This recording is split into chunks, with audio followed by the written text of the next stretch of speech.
All right, so let's start with the big story that we are tracking on WION at this hour. And this, of course, has got to be about the very worrying rise in the number of COVID-19 infections across India, where India has recorded a 56% rise in the number of COVID-19 infections in just the last 24 hours. And states like Maharashtra and also the national capital, New Delhi, have witnessed their cases just double overnight. And correspondingly, however, at this point of time at least, hospitalization rate remains low. The country has reported over 90,000 cases of infections in the last 24 hours.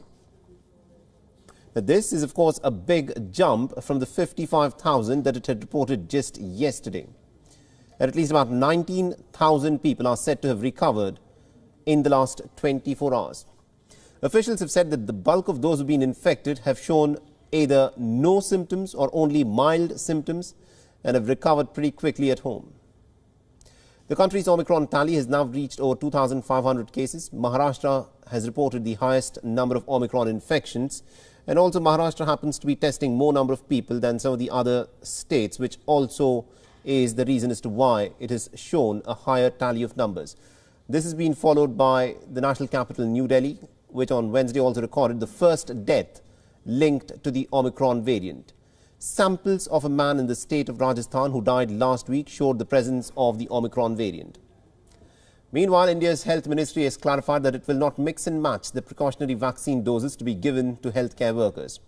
For example, those who have received the primary doses of Covaxin will once again receive Covaxin.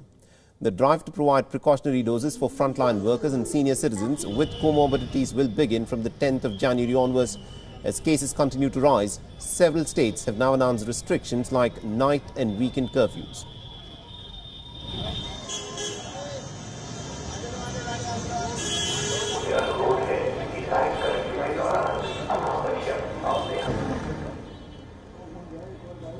WION is now available in your country. Download the app now and get all the news on the move.